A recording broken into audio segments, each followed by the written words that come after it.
नमस्कार मॅम, साहेबजी, आपलं नाव काय आणि आपण कुठून आलात? मी प्रीती अमोल रोकडे. मी नाशिक महाराष्ट्र येथून आली आहे. आपण महाराष्ट्रातून सत्तोक आश्रम धनाना धाम हरियाणा या ठिकाणी कशा निमित्त आलेत? आम्ही येथे धनाना धाममध्ये संत गरीबदासजी महाराजांचा बोध दिवस असल्यामुळे आलो आहोत ते साजरा करण्यासाठी. दिवस म्हणजे काय असतो? बोध दिवस म्हणजे तेच की जेव्हा कबीर परमेश्वर त्यांना जिंदा महात्माच्या रूपात येऊन भेटले आणि त्या दिवशी त्यांना नामदीक्षा प्राप्त झाली गरीबदासजी महाराजांना, तो दिवस म्हणून बोध दिवस म्हटलं जातं. म्हणजे जेव्हा साधक आपल्या गुरूंकडून नामदीक्षा घेतो तो त्यांचा बोध दिवस असतो. हो, आपण ज्या वेळेला गुरुकडनं नामदीक्षा घेतो तो आपला वास्तविक जन्म असतो, तो आपला आध्यात्मिक जन्म, तोच आपला वास्तविक जन्म असतो. आम्हाला अशी माहिती मिळाली आहे की संत गरीबदासजी महाराजांनी काही आध्यात्मिक साहित्याचं पण लेखन केलेलं आहे.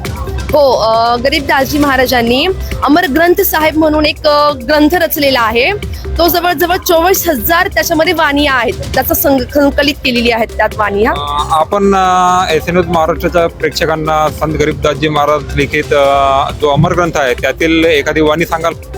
हो, गरीबदासजी महाराजांनी त्यावेळेला म्हटलं होतं की उत्तर दक्षिण पूर्व पश्चिम तू फिरता दाने दानेनु सर्व कला सतगुरु साहेब की हरि आये हरियानेनु.